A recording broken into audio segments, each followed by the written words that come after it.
já mencionar, externar minha gratidão pela paciência dos irmãos, pelo amor, pelo carinho, pelas palavras, feedback tão positivo que nós recebemos nesses 2 dias que estivemos juntos. E meus irmãos, ao longo da nossa vida, como pastores, como pregadores da palavra do Senhor, os elogios, eles não massageiam o ego da gente. Quando as pessoas dizem assim, a mensagem falou comigo, que bênção. Já foi o tempo com meus irmãos que eu ia para casa pensando ser alguma coisa. Hoje eu reconheço que quando essas coisas acontecem, convém que ele cresça e que eu diminua. E eu estou dizendo isso com muito respeito, com muita humildade, porque eu aprendi a atribuir a Deus toda a honra, toda a glória e todo o louvor. Afinal de contas, meus irmãos, na vida da gente somos apenas instrumento. Depois de um concerto de um grande pianista, ninguém chega e diz assim, agora eu vou aplaudir o piano. Alguém já fez isso? Depois a gente atenta para aquele que usa o piano e fala a respeito dele. Eu sou só um piano, sou só um instrumento. Deus é que cuida da gente. Deus é que conhece as nossas necessidades. É Deus que no momento da produção e da exposição da palavra, é Ele que diz, você vai falar isso, você não vai falar isso. Você vai lembrar, e quando estou falando, coisas vêm à minha mente, das quais não anotei, não escrevi, e tenho certeza que isso vem da bondade, da misericórdia, da graça de Deus, porque aquele trecho, aquela parte vai falar com alguém. E quantas não foram as vezes que pessoas me abordaram na porta depois de mensagens e disseram assim, aquela parte que o pastor falou, assim, assim, assim falou comigo, e eu pensando assim, mas aquela parte não estava no meu esboço. Foi o insight do Espírito Santo, de forma que a misericórdia e a graça de Deus está sempre nos assistindo. Meus irmãos,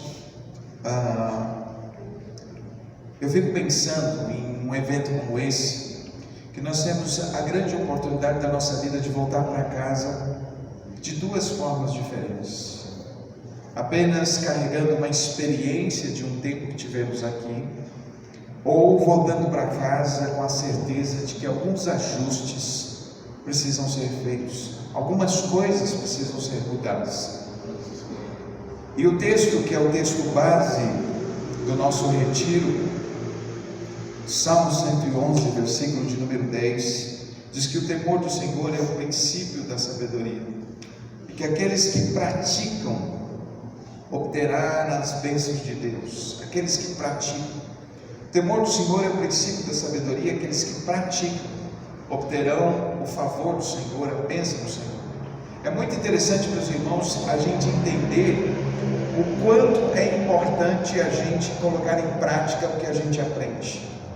Não é o que a gente sabe, não é o que a gente fala, não é o que a gente canta que faz diferença, é o que a gente pratica. É quando o que a gente sabe muda a nossa história.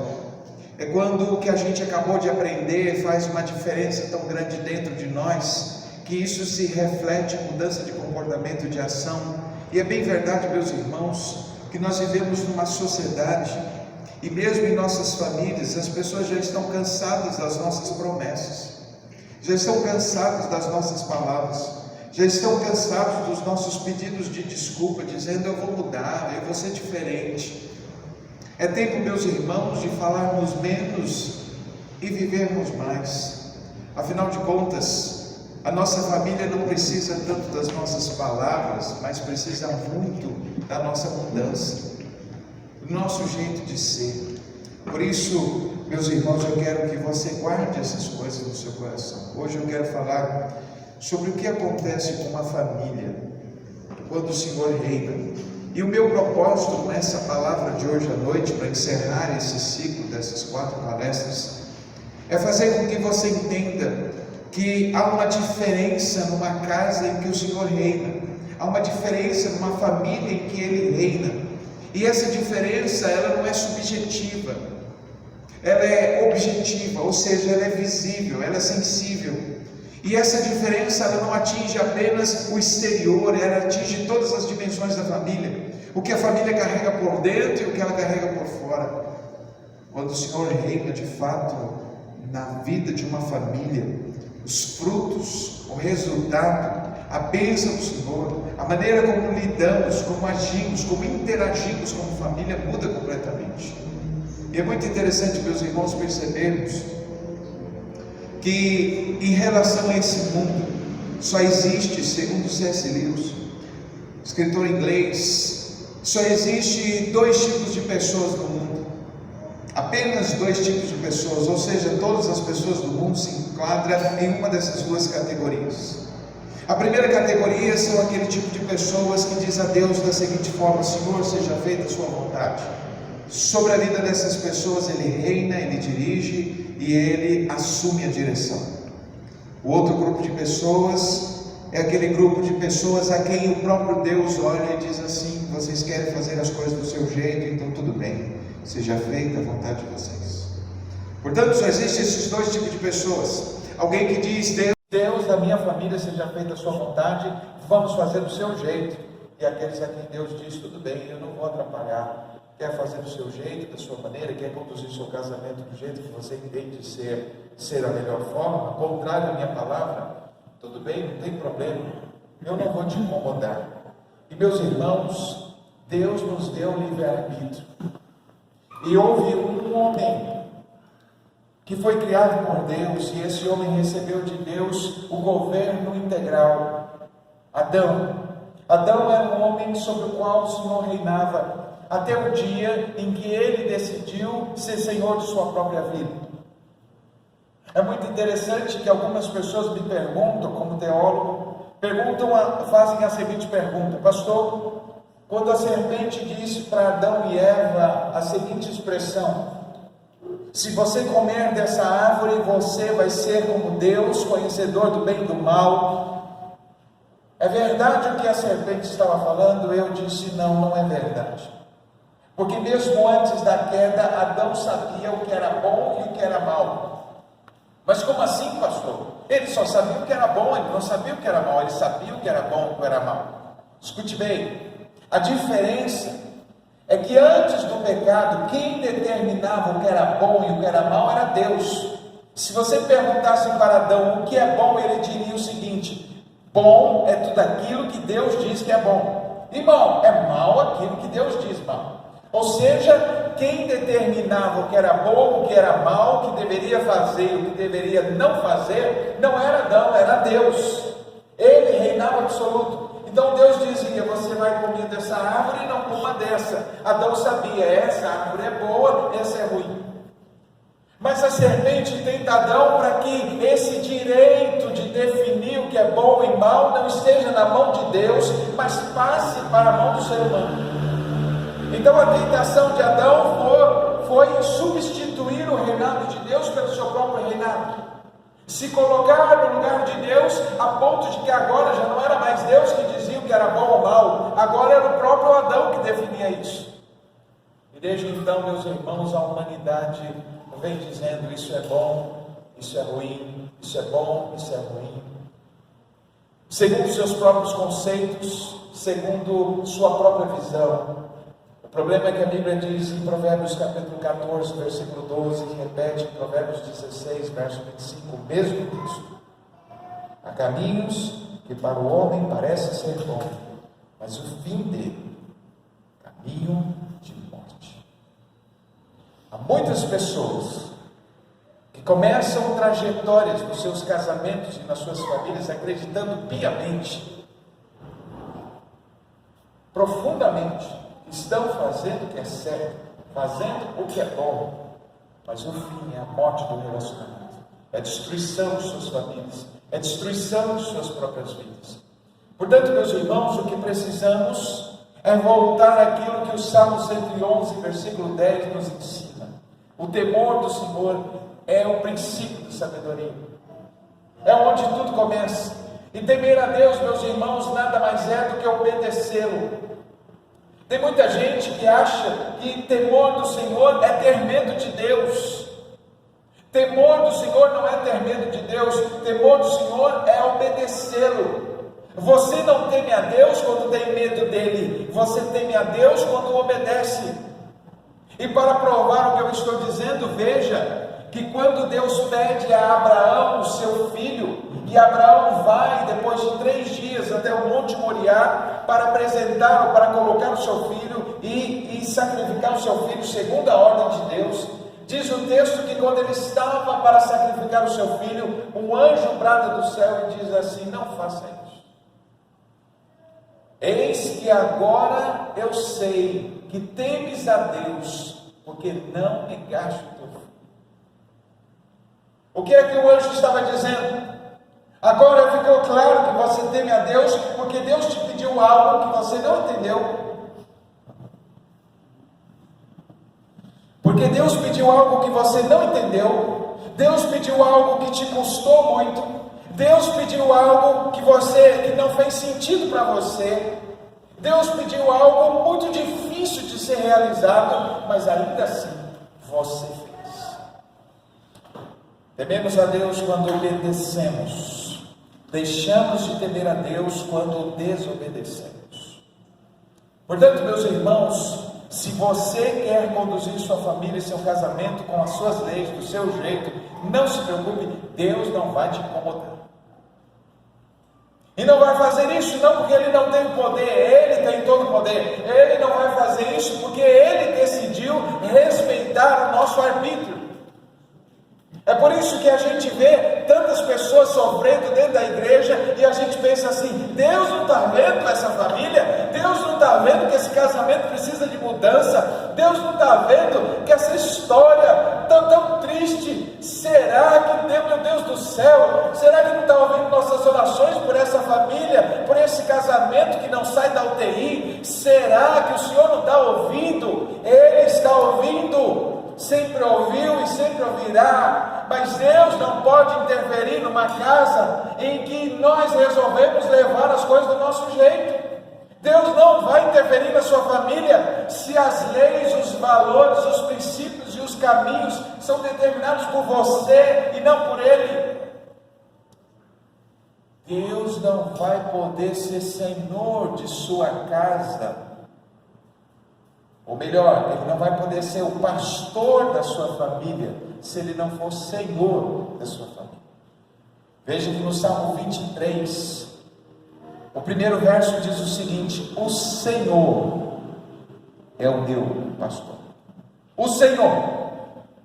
Ou seja, fica claro no texto que quando nós o recebemos como Senhor, nós o experimentamos como pastor. Nós somos apacentados como pastor a partir do momento que o recebemos como Senhor.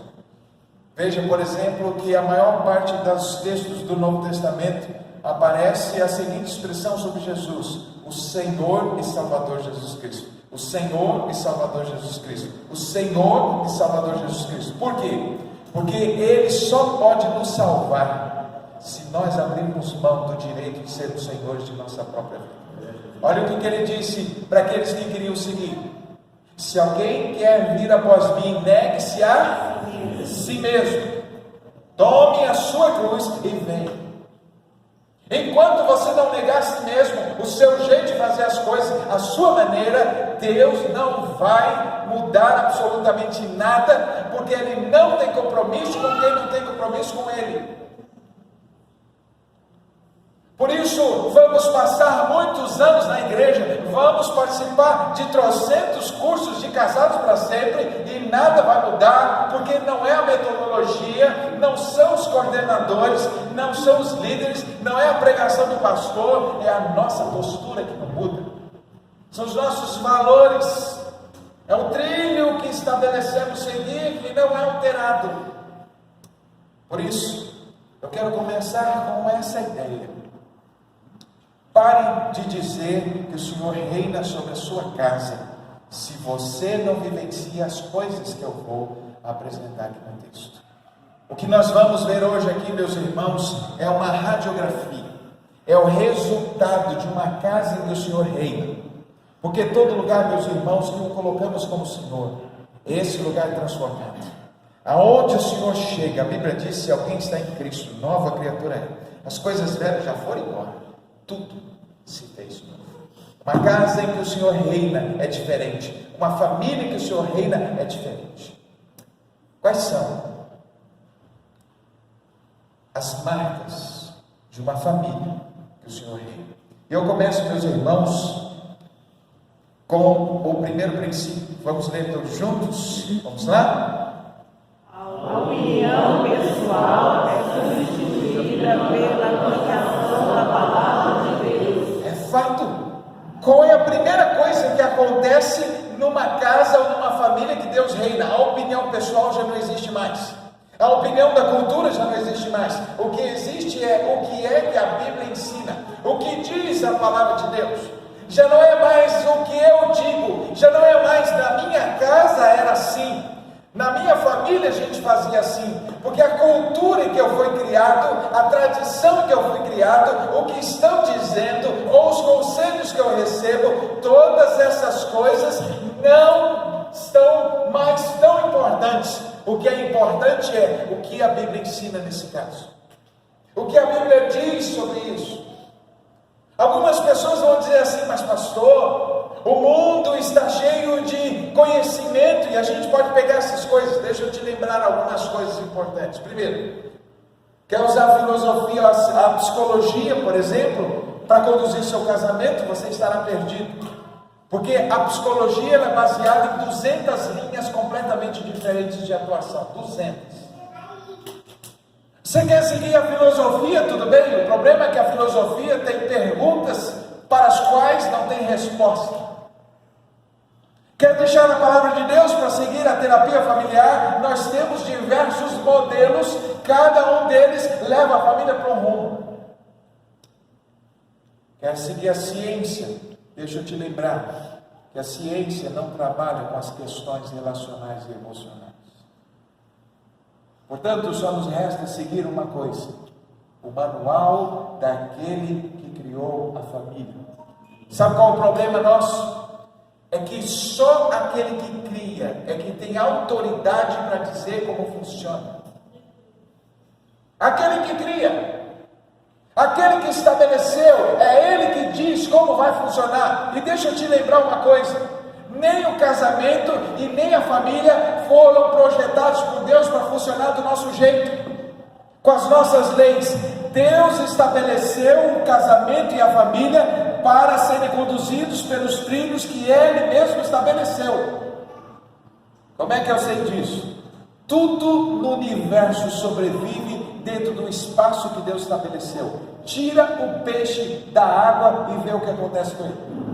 Coloca o ser humano ou o animal terrestre dentro da água e vê o que acontece com esse animal. Tira uma planta lá do lugar frio e coloca essa mesma árvore no lugar quente para você ver o que acontece. Tudo que Deus faz sobrevive no ambiente que Deus criou, da maneira que Deus criou, seguindo as leis que Ele criou. Toda vez que colocamos as nossas mãos, alteramos o sistema e condenamos as espécies à morte. Porque é que as famílias e os casamentos estão morrendo? Porque nós tiramos do jeito de Deus e inserimos o nosso jeito de ser família, o nosso jeito de ser casal. Agora é do meu jeito, é do jeito que eu fui criado. Vou criar o meu filho como meu pai me criou. Vou conduzir meu casamento como eu acho que tem que conduzir. É aí que está ruim. Quando nós cedemos a Deus o governo da nossa vida, a primeira coisa que acontece é que opinião pessoal, conselho de qualquer pessoa, pode ser psicólogo, pode ser terapeuta, quem quer que for, vai ter que se submeter à palavra de Deus. Ela é a autoridade máxima dentro da minha casa. Nada pode substituir a palavra, nada pode ser mais importante. Se a Bíblia diz para você se calar, não importa quantas vozes dizem para você falar, se cale. Porque quem criou é o único que tem autoridade para estabelecer como funciona. E do jeito de Deus a coisa vai. Você sabia, por exemplo, que se nós conduzíssemos nossa família e nossos filhos do jeito de Deus, nós teríamos 100% de chance de sermos felizes. O problema é que fazemos do nosso jeito, da nossa maneira. A Bíblia fala para a gente virar outra face, a gente se vinga. A Bíblia fala para a gente pagar o mal com o bem, mas a gente paga o mal com o mal. A Bíblia fala para a gente não ser tolo, porque o tolo é aquele que sabe, mas não pratica. Ainda assim, a gente é tolo. A Bíblia diz para nós não resistimos o perverso, mas nós resistimos. A Bíblia diz, por exemplo, que nós devemos, meus irmãos, nunca nos cansarmos de fazer o bem, porque a seu tempo vamos colher. Mas o que é que a gente faz? A gente começa a fazer o bem, daqui a pouco volta tudo de novo. Uma vez, um casal, estava atendendo um casal e ele disse assim: eu estou muito chateado. E eu disse para aquele casal: vocês estão chateados? Eles disseram assim: porque a gente vivia de uma forma muito ruim. E aí a gente foi atrás de um conselho, e recebemos um conselho, e fizemos tudo o que nos foi aconselhado, e não deu certo. Então voltamos a fazer tudo de novo. Eu disse assim: vocês têm razão para estar chateados, mas não é com quem deu o conselho. Vocês têm razão para estar chateados com vocês mesmos. E a pessoa não entendeu nada. Eu tirei do bolso um molho de chaves e disse assim: eu vou explicar para vocês. Imagine que essa porta aqui tem uma chave desse molho, tem uma chave que abre a porta. E você não sabe qual que é.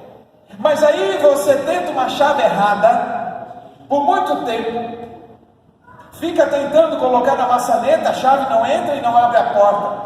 Mas aí de repente alguém vem e te dá uma outra chave, e aí você vai e tenta abrir e não consegue.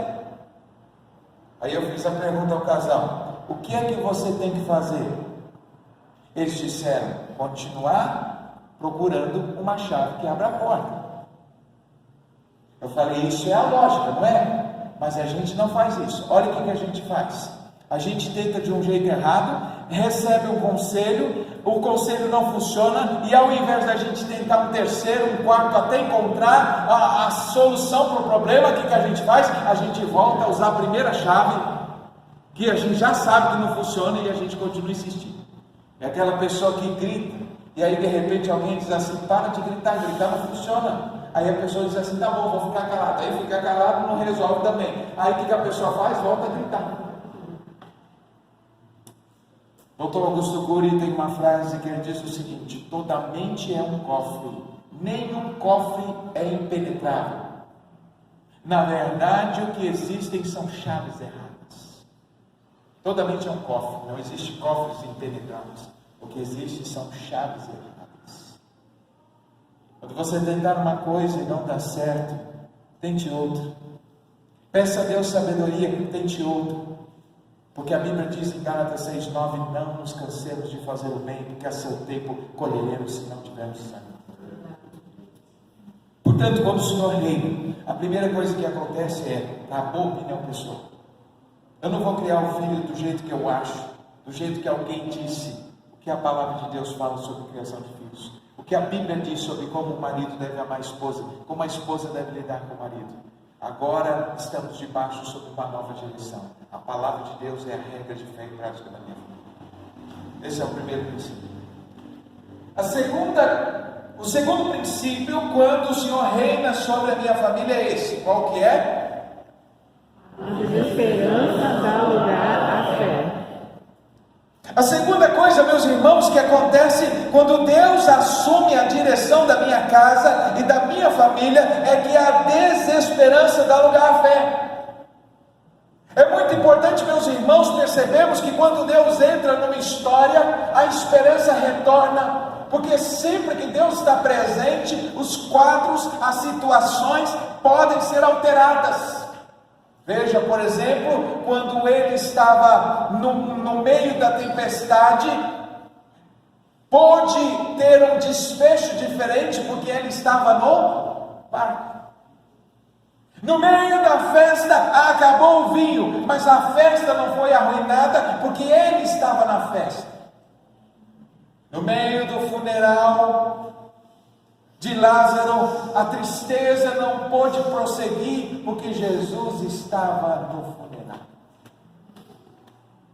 No meio de um tempo de fome, 5.000 pessoas passando fome, não continuaram com fome, porque ali naquele lugar estava aquele que multiplicaria os pães e os peixes.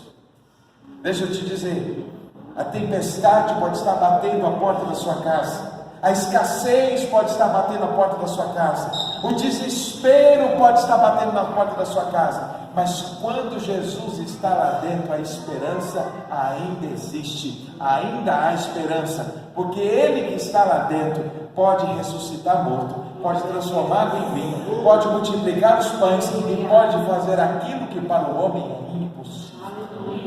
Portanto, quando Ele está presente, a fé substitui o desespero. E é verdade, meus irmãos, toda família tem problemas, toda família tem situações difíceis, a dor e sofrimento sempre bate na porta do lar. Mas quando o Senhor está presente, Ele renova o nosso ânimo, porque é que não desfalecemos, porque o Senhor está presente. Nós depositamos ao Senhor a confiança, nós depositamos nele a fé, e a fé é a resposta, a fé é a chave, a fé é aquilo que nos dá acesso aos recursos de Deus. Escute bem o que eu vou dizer, e eu vou dizer isso com todo amor. Deus não responde às nossas lágrimas, Deus não responde ao nosso desespero, Deus não responde às nossas necessidades, Deus responde à nossa fé. Não adianta chorar se você não crê que Deus pode restaurar, porque a Bíblia diz, meus irmãos, em Tiago capítulo 1, versículo 6, que quando pedimos algo a Deus, precisamos pedir com fé, porque quem pede e duvida é semelhante às ondas do mar, levadas pelo vento. Não pense em tal pessoa que receberá qualquer coisa do Senhor. A Bíblia diz mais, em Hebreus capítulo 11, verso 6, sem fé é impossível agradar a Deus. Jesus disse para Marta, se creres, verás a glória de Deus.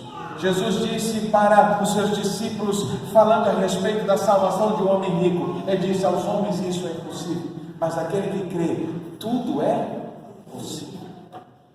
Portanto, meus irmãos, quando o Senhor reina, a esperança volta. Por quê? Porque deslocamos o olhar dos nossos recursos e das nossas limitações e depositamos nas mãos daquele que tudo pode.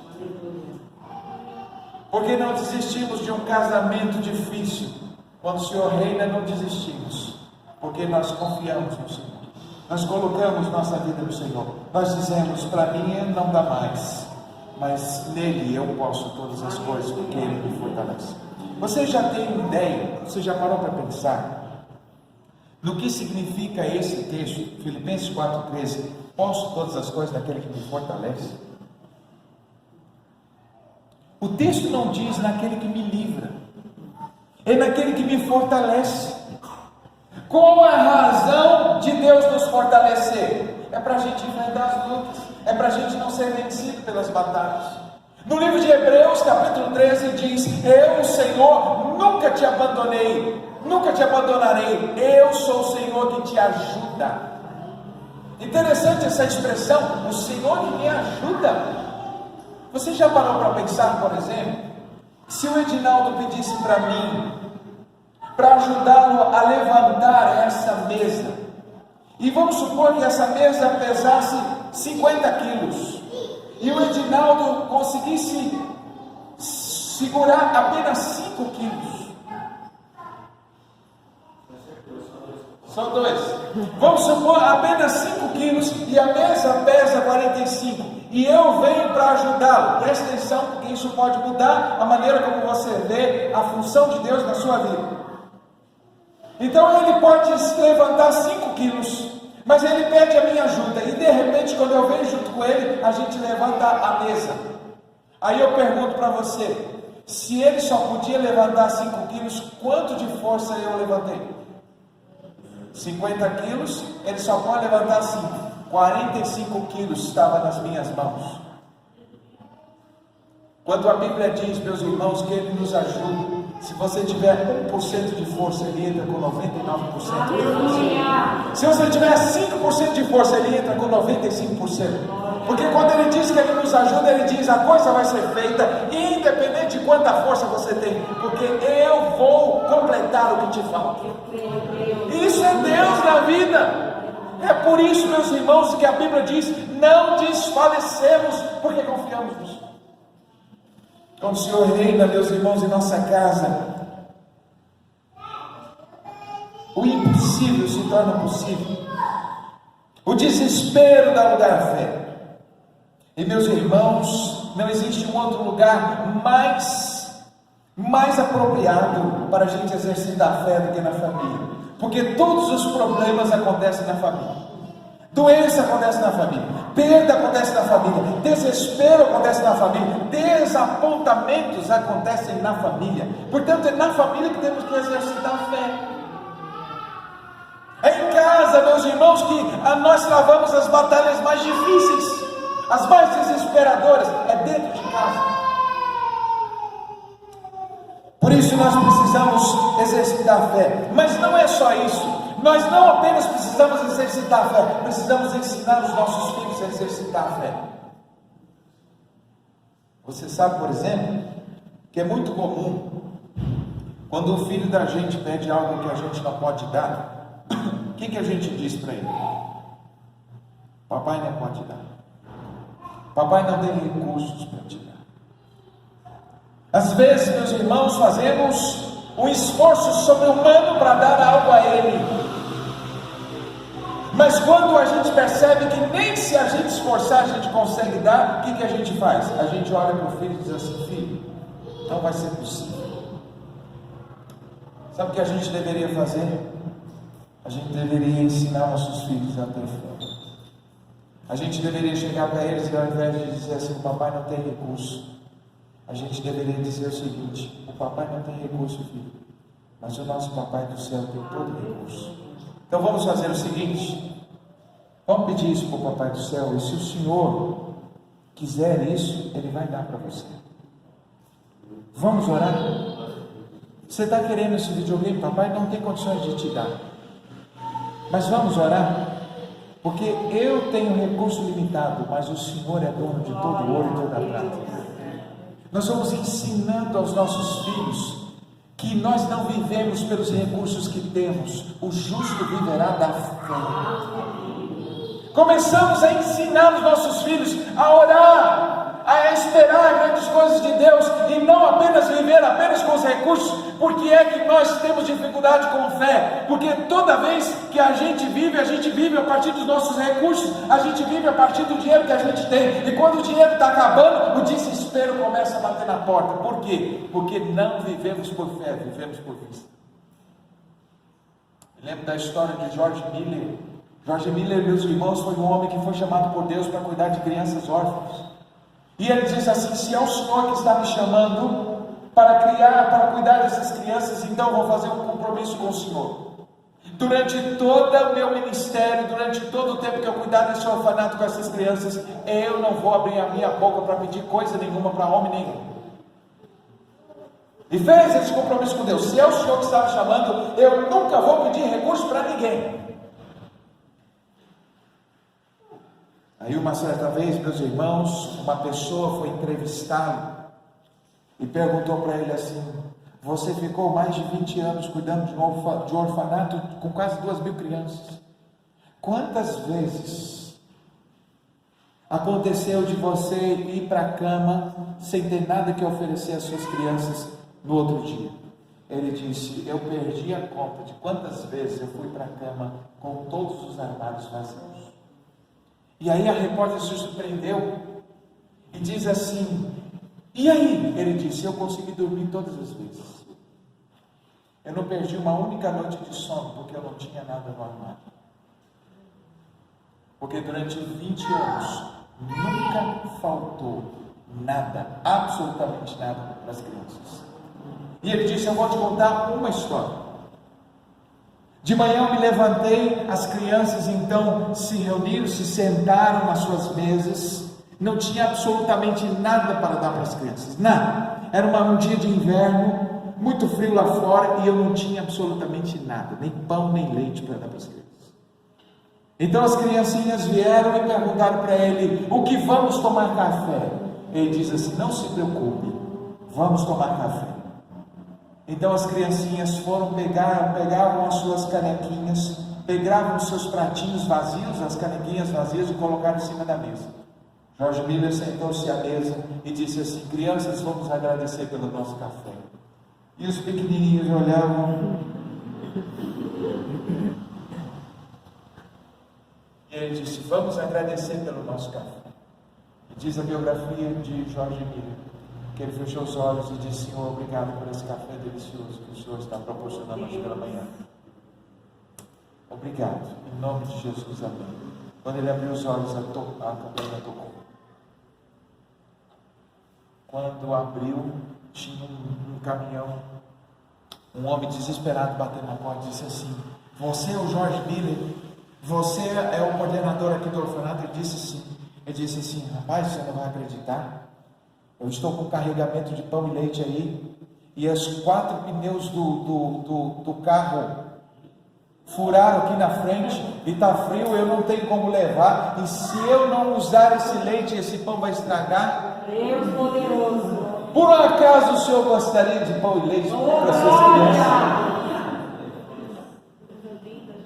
Eu creio, Senhor. Meus irmãos, e assim foi durante 20 anos.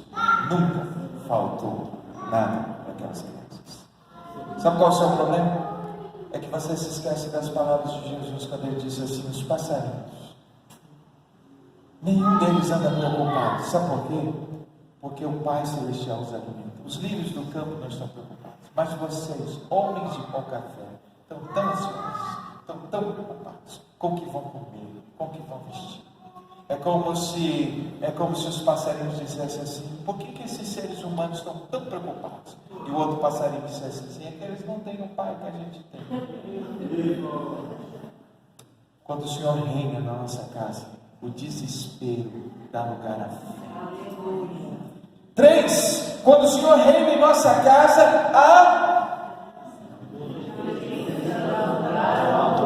a indiferença dá lugar ao amor.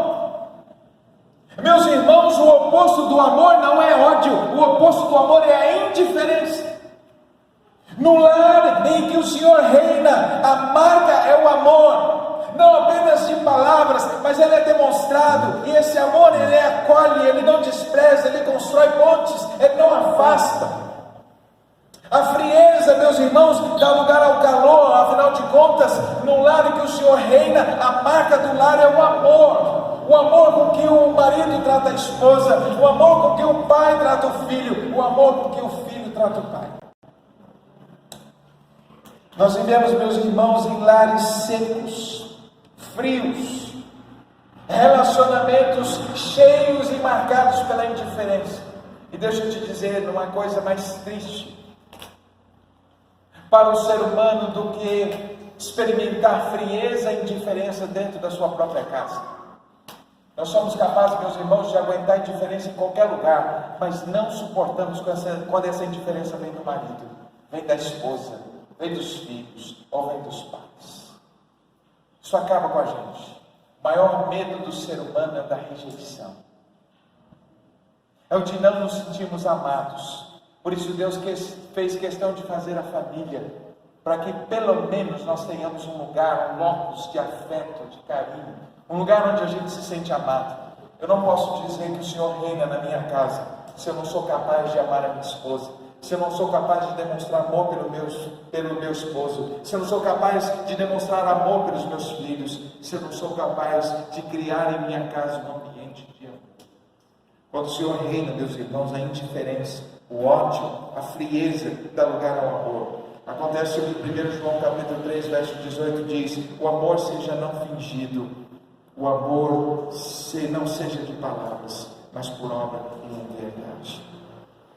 Na casa do Senhor reina, escute bem, há abraços, há afago, há olhares carinhosos, porque o Senhor é a fonte de todo amor. Quem não ama, não o conhece.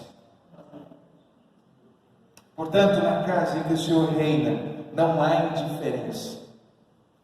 Há amor, há abraços, há afeto, há carinho. Todo mundo que chega diz: há algo diferente nessa casa. É que essa casa tem amor. É que esse casamento, na casa que o Senhor reina, há amor, não indiferença. Sim, na casa em que o Senhor reina, na casa em que o Senhor reina, o ressentimento dá lugar ao perdão.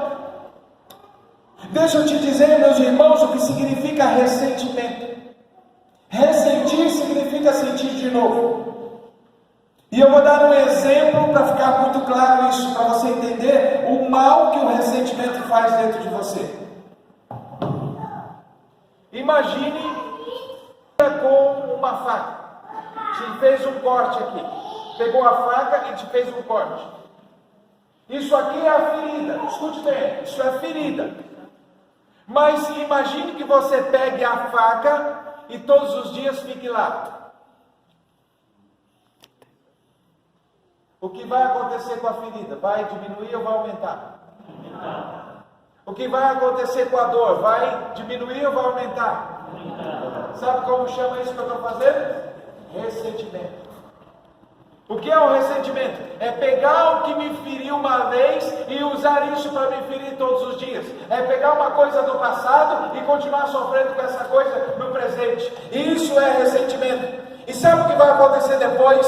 Alguém vai olhar para mim e vai ver eu totalmente machucado, sangrando, ferido, cheio de dor, e vai perguntar para mim o seguinte: quem foi que fez essa ferida enorme? Sabe qual é a resposta?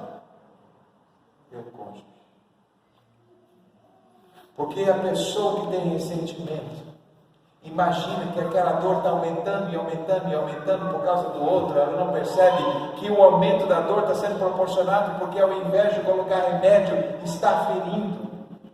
Eu estou lembrando daquelas palavras. Não há um só dia que eu não me lembro daquelas palavras, que eu não me lembro daquele ato, que eu não me lembro daquilo que aconteceu, que eu não me lembro dessa cena. Não há um único dia na minha vida que eu não me lembro do que você me fez. Ressentimento. O ressentimento adoece a alma. O ressentimento cria dívidas emocionais que jamais serão pagas. O seu cônjuge não tem como pagar os dividendos, os juros das dívidas emocionais que você não perdoa. Vai passando o tempo e aquela dívida vai se tornando cada vez mais impagável, a ponto de você chegar e dizer assim: por mais que o seu cônjuge faça, não tem como ele pagar a dívida. Para isso, meus irmãos, nós precisamos perdoar. Mas toda vez que a gente fala de perdoar, nós falamos de um tema muito delicado.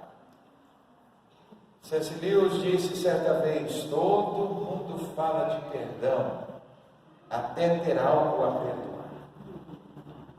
É fácil falar de perdão quando você não tem algo a perdoar.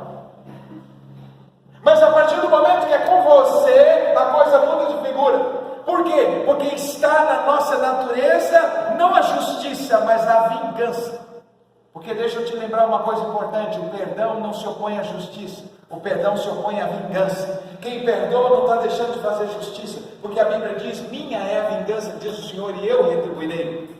Quando você perdoa, você não está deixando de fazer justiça, você está deixando de se vingar. Você está abrindo mão do seu direito de resolver as coisas do seu jeito, de punir quem te machucou da sua maneira. E quando você faz isso, o que acontece? Você deixa com Deus. É Deus que vai tratar da pessoa. Perdão, meus irmãos, como disse Oprah Winfrey, perdão é abrir mão da ilusão de que o passado poderia ter sido diferente. Perdão é abrir mão da ilusão de que o passado poderia ter sido diferente. Por que ilusão? Porque você não vai conseguir mudar o que aconteceu. Seu cônjuge não vai conseguir mudar o que aconteceu. O que falou está falado, o que fez está feito. Não tem como mudar o que passou. E a menos que você perdoe o que passou, você vai carregar essas feridas por resto da vida. E qual é o problema? O problema é que toda vez que você lembra do que aconteceu, diz o doutor Augusto Cury, você redimensiona as janelas killers que você abriu dentro do seu córtex emocional. E sabe o que acontece? Você cria e aumenta cada vez mais as lembranças. Você cria mais conexões, você atualiza com juros e correções monetárias e emocionais, você atualiza os sentimentos. O perdão, meus irmãos, não é algo que você faz a favor do outro. O perdão é algo que você faz a favor de si mesmo. Você não perdoa porque você ama o outro, você perdoa porque você ama a si mesmo. Porque a sua paz não tem preço. A melhor coisa que você pode fazer com quem te feriu é perdoá-lo, porque você tira do outro o poder de continuar te machucando.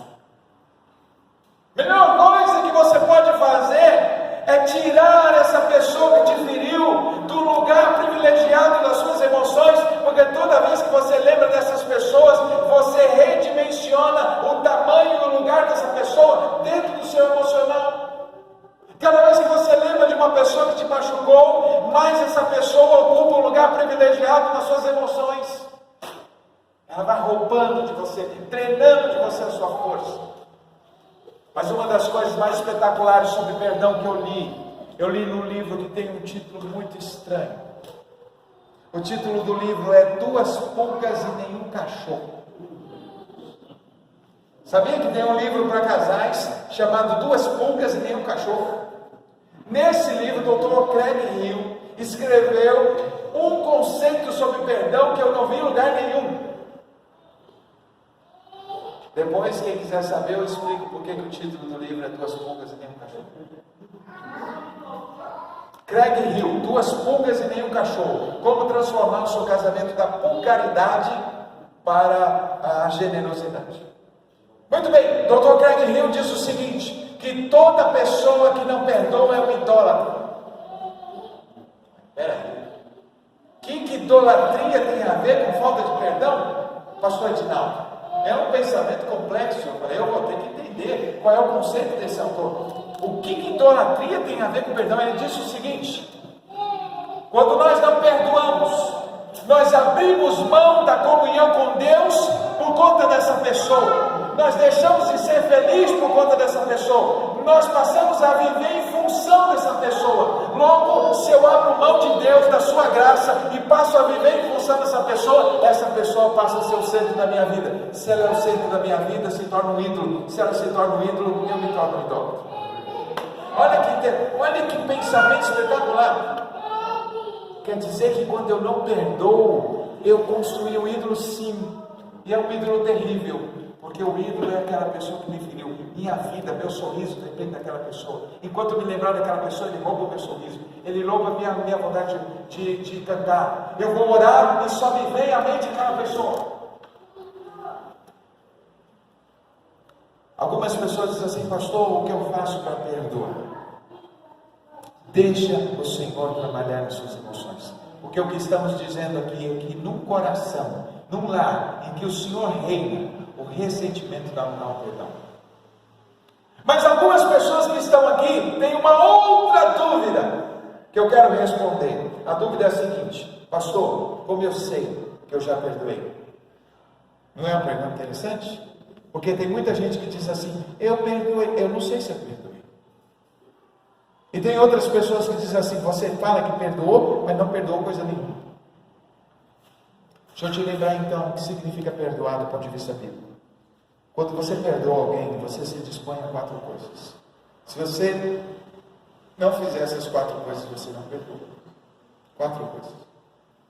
Primeira coisa: se você perdoou, você abre mão de usar isso que aconteceu com outra pessoa.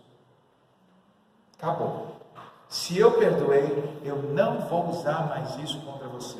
Eu não vou trazer uma conversa, eu não vou ficar jogando na sua cara. Acabou. Eu não vou ficar remoendo o que aconteceu. Eu perdoei. Lembra que perdoar não é esquecer. Perdoar é não usar isso contra o outro. Acabou. Eu não disse que perdoei, a dívida está paga. Então por que eu estou cobrando a dívida? Já pagou.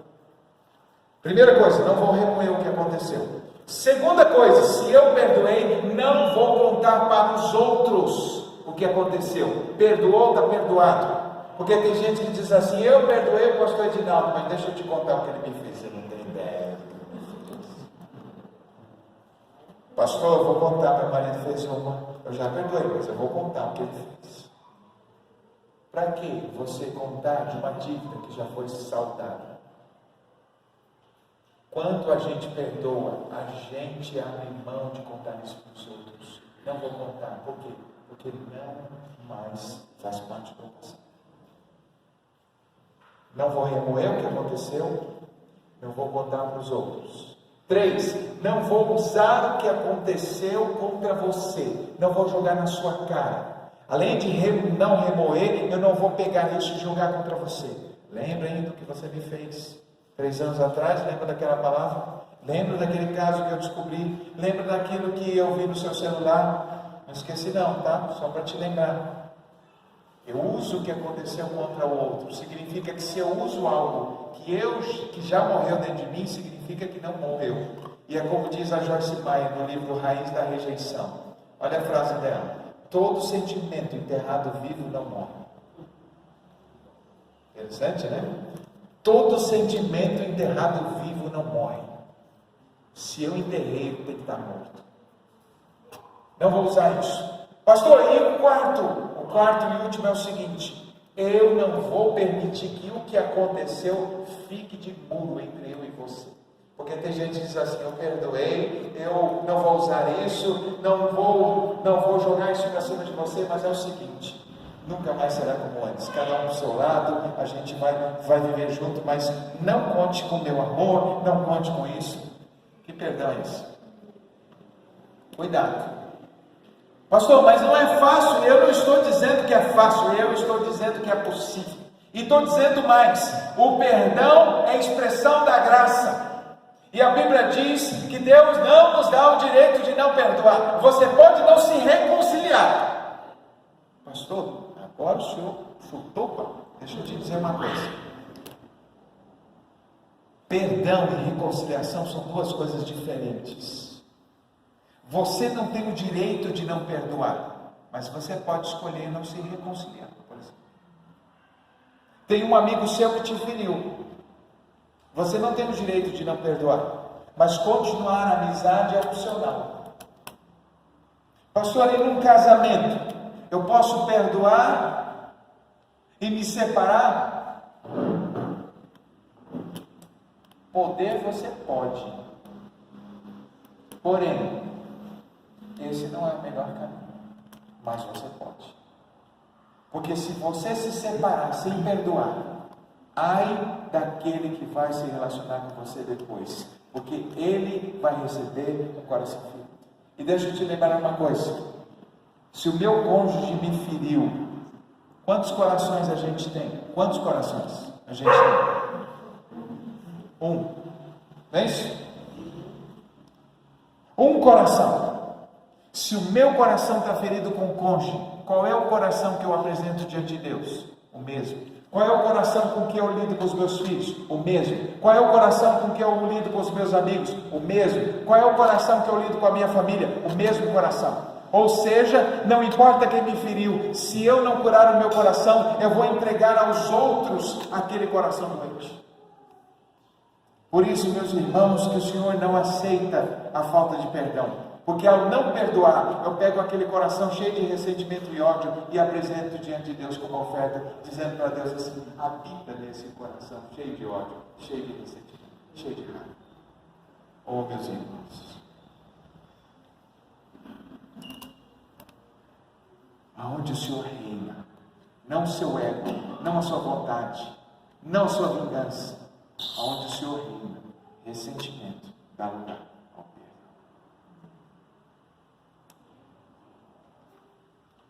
Aonde o Senhor reina, a comunicação disfuncional dá lugar a uma comunicação saudável. A comunicação disfuncional dá lugar a uma comunicação saudável. Sabe o que é isso? Quando o Senhor reina na minha casa, minha boca se torna fonte de vida. Olha o que a Bíblia diz: morte e vida estão em poder da língua, e quem a ama comerá do seu fruto. Quem quer ver os dias bons, refreia sua língua do mal, e seus lábios não falem engano. Olha o que diz Colossenses 4:6. Que a vossa palavra seja sempre boa, temperada com sal, para que dê graça àqueles que ouvem. Olha o que a Bíblia diz em Tito capítulo 2, versículo 11. Linguagem sã e irrepreensível, para que o diabo se envergonhe, não tendo nenhum mal por dizer de vós. Olha o que diz a Bíblia, meus irmãos, em Provérbios, capítulo de número 15, verso 1. A palavra branda desvia o furor, mas a palavra dura suscita a ira. Olha o que a Bíblia diz no livro de Provérbios: como maçãs de ouro em salvas de prata, assim a palavra dita no seu tempo. Deixa eu te lembrar uma coisa. Deus nos deu o poder de, através das nossas palavras, criar ou destruir, abençoar ou amaldiçoar. E quando você usa uma, você neutraliza a outra. Sabe o que a neurociência descobriu junto com a física quântica? Você vai cair da cadeira quando você souber disso. A ciência descobriu, a neurociência descobriu, através da física quântica e dos estudos mais recentes, descobriu que as nossas palavras, elas não são resultado do nosso pensamento, elas moldam o que pensamos. E olha que interessante, nós sempre achamos que a gente pensa, depois a gente fala. Mas diz a ciência que a linguagem é que filtra e condiciona os seus pensamentos, de maneira que o que você fala, escute bem, o que você fala determina o que você pensa, o que você pensa determina o que você sente, o que você sente determina o que você faz determina o seu comportamento define sua ética define sua vida, e sua vida define tudo mais. Tudo começa com as suas palavras. Suas palavras moldam o seu pensamento molda seus sentimentos moldam suas ações transformam sua vida. De maneira, meus irmãos, que quando a gente muda o que a gente diz, a gente muda o que a gente pensa, o que a gente sente e o que a gente faz. Quando a Bíblia diz, meus irmãos, que a bênção e a maldição estão em poder da língua, é muito interessante entendermos o que significa bênção e maldição no hebraico. Você sabia que no hebraico a palavra bênção significa atrair, colocar, e a palavra maldição significa afastar, tirar?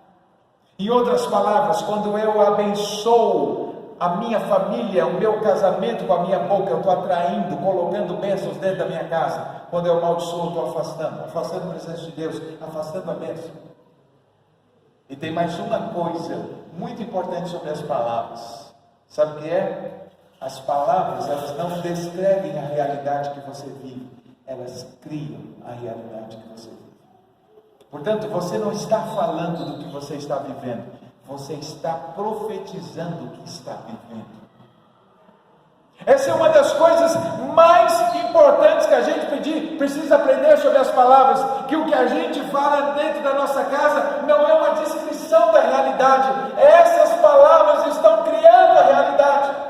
Quando você diz, esse casamento não tem futuro, esse casamento está em ruínas, quando você diz, nós vamos nos divorciar, quando você diz, esse filho não presta, esse homem não presta, essa mulher, esse casamento já deu o que tinha que dar, quando você diz isso dentro da casa, você não está constatando uma realidade, você está profetizando no mundo espiritual, que assim seja na sua casa. É por isso, meus irmãos, que você não vai ver nenhum personagem bíblico, nenhum deles usando esse tipo de linguagem. E mais, no Antigo Testamento, quando o Senhor queria fazer uma obra na vida de alguém, Ele mudava o nome da pessoa. Era Abrão, agora é Abraão. Era Jacó, agora é Israel. Por que é que Deus muda o nome das pessoas? Porque o nome, toda vez que é pronunciado, é uma profecia, é uma palavra lançada sobre aquela pessoa. Então não é Abrão, pai de um, é Abraão, pai de uma multidão. Cada vez que esse nome é repetido, a bênção do Senhor se renova por meio da descrição do seu nome. É por isso que Deus mudou o nome de Cefas para Pedro, de Saulo para Paulo. Todas as mudanças acontecem nas palavras. Quando você muda o nome, você muda o que você está profetizando sobre a pessoa. E isso, se não tivesse feito, não teria sentido a Bíblia mudar os nomes. Sabe qual é o problema? Você reclama demais, você fala do que não tem, você fala da falta. Comece a profetizar coisas boas. Esse lar vai ser cheio de Deus, esse casamento vai prosperar, nossos filhos serão bênçãos, serão profetas de Deus nessa geração. Mas essas contas serão pagas, porque a bênção do Senhor enriquece, não acrescenta dores. Meu trabalho, essa miséria, essa merreca que eu ganho por mês, para de amaldiçoar seu ganho. Diga em nome de Jesus: o que vier à minha mão será abençoado, o Senhor vai multiplicar, porque a bênção do Senhor enriquece, não acrescenta dores. Comece a profetizar, essa enfermidade vai embora, essa dificuldade que a gente tem dia e hora para acabar, porque o Senhor já decretou a vitória, e no nome de Jesus vamos viver o melhor tempo da nossa vida. A casa em que o Senhor reina, aquelas palavras de maldição são substituídas por palavras de bênção. A comunicação disfuncional, a crítica, as palavras de ódio, as palavras para ferir, são substituídas pelas palavras que abençoam. O Senhor passa a reinar sobre a minha boca, Ele passa a controlar os meus lábios. Dr. Paulo Vieira, meus irmãos, no livro O Poder da Alta Performance, olha o que ele diz sobre as palavras. Nossas palavras não apenas descrevem a situação que vivemos, elas criam. Isso acontece por causa do poder da criação que Deus deu às palavras. Tudo que Deus fez no universo é através da criação. Olha o que ele diz: toda representação interna que é criada pelas palavras atrai uma experiência externa e real. E à medida que eu repito uma palavra constantemente, minha mente fixa os pensamentos, cria essa imagem, essas imagens criam ideias criam sentimentos, tornando parte da minha vida e criando os resultados que eu vivencio. Eu crio uma representação e a partir daí, minha mente começa a funcionar a partir daquilo que eu falo. Deixa eu te lembrar uma coisa: teu cérebro comanda teu corpo, tua boca comanda teu cérebro. Vou dizer de novo: tua mente controla teu corpo, mas a tua boca controla a tua mente. Tudo começa com a mudança das palavras. Eu não vou conseguir passar, eu não vou conseguir, eu vou, mais um ano eu vou ficar desempregado. Pare com essas palavras em nome de Jesus. Eu profetizo portas abertas sobre a sua vida. Eu profetizo o tempo de bênção sobre o seu casamento. Eu profetizo coisas boas. Aí você diz assim: mas pastor, o senhor é pastor Batista, o que o senhor está fazendo profetizando? Eu estou profetizando porque a Bíblia diz que daqui só vai sair bênção. Aleluia! Bobagem! Tem nada a ver com ser batista, tem a ver com ter sabedoria e saber que aqui Deus colocou na minha boca o poder da criação e eu quero criar coisas boas.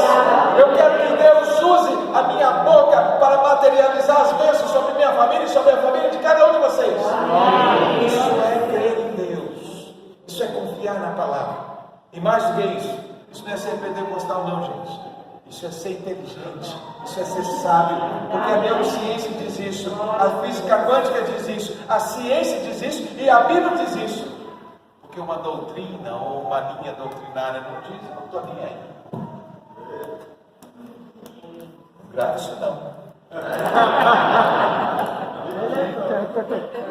Sobre as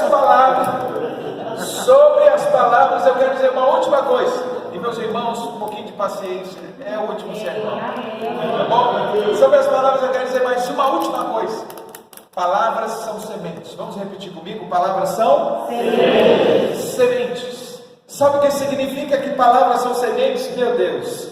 Se as palavras são sementes, significa que ela segue a lei da semeadura. E a lei da semeadura tem 3 marcas. Escuta bem. Colhemos apenas o que plantamos.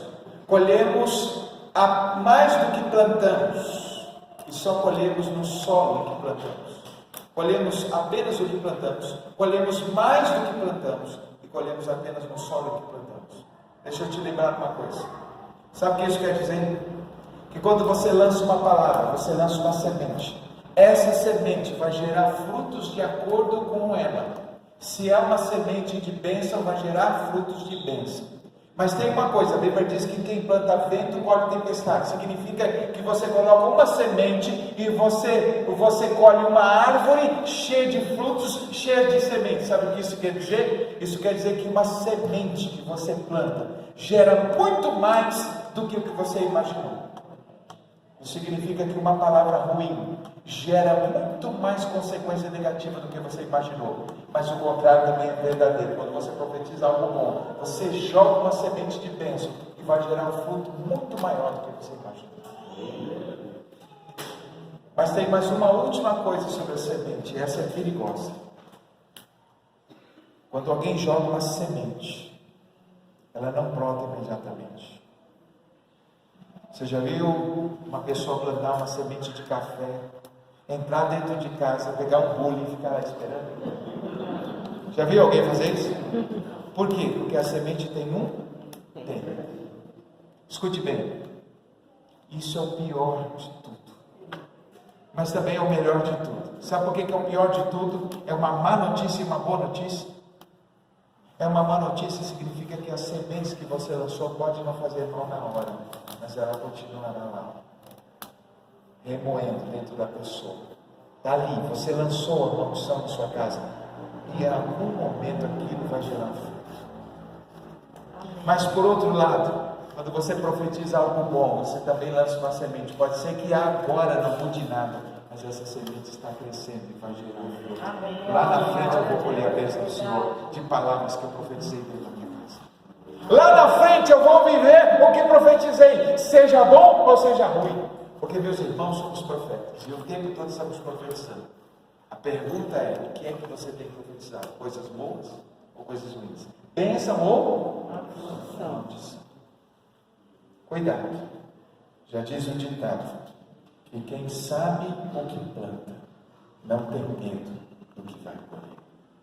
Quem é cuidadoso do que planta, não tem a colheita. No lar do seu reino, há missão salvar o espírito pelos papéis estabelecidos por Deus. numa casa que o Senhor reina, os papéis estabelecidos por Deus são os papéis estabelecidos por Deus. A insubmissão, que não é o filho que manda, não é a esposa que exerce a liderança dentro de casa. E antes das mulheres aqui ficarem chateadas comigo, deixa eu te lembrar uma coisa. Quantos de vocês acreditam que do jeito de Deus é melhor? Levanta a mão. Quantos de vocês que estão aqui acreditam que Deus sabe mais do que a gente? Quantos aqui acreditam que Deus, do jeito de Deus, é melhor do que o nosso? Então por que a gente discute quando vem essas questões de liderança, essas coisas? A gente fica assim, não, mas não é assim. Deixa eu te dizer uma coisa. A maior estratégia do diabo, segundo John McCain, é pegar as palavras que Deus usa e descontextualizá-las, tirá-las do seu sentido original, transformando as palavras de Deus em palavras do Satanás. E diz o John McCain o seguinte: esse é o maior problema, sabe por quê? Porque quando Deus estabeleceu o homem na liderança, Deus não colocou o homem sobre a mulher, Deus colocou o homem à frente. Pastor, é exatamente isso. Não, há uma diferença. As pessoas acreditam que a liderança masculina é o homem sobre a mulher, ele é mais importante. Não, é o homem à frente da mulher. Por que à frente? Porque ele a protege. Qualquer lança, qualquer coisa para atingir a minha esposa, primeiro tem que passar por quem? Esse é o papel do marido. Você não está sobre, acima da sua esposa, você está à frente para protegê-la, para guardá-la, para preservá-la. Ninguém toca na minha esposa se não passar por cima de mim. Mas escuta bem uma coisa.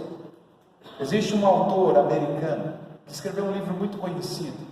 O título do livro é Os Homens São de Marte e as Mulheres São de Vênus. Quem já ouviu? Tudo bem, John Gray. O John Gray escreveu esse livro. Esse livro é bom, mas bom mesmo é o outro livro que ele escreveu. O título é Muito Além de Marte e Vênus. Nesse livro, ele trouxe uma pesquisa que eu disse para minha esposa, e eu fiquei de cabelo em pé de saber. Olha o que ele descobriu. Escute bem, vocês homens e mulheres, nunca mais as nossas vidas serão as mesmas, depois do que eu vou dizer aqui. Escuta bem. Vale a pena ter acordado hoje de manhã. De não ter ido embora, ter ficado aqui até o final. Deixa eu dizer para vocês, sabe o que eles descobriram com o pastor Reginaldo, com a pastora Márcia? Ele descobriu que quando um homem exerce a função feminina, ele cria hormônios femininos. E quando uma mulher exerce o papel masculino, ela cria hormônios masculinos.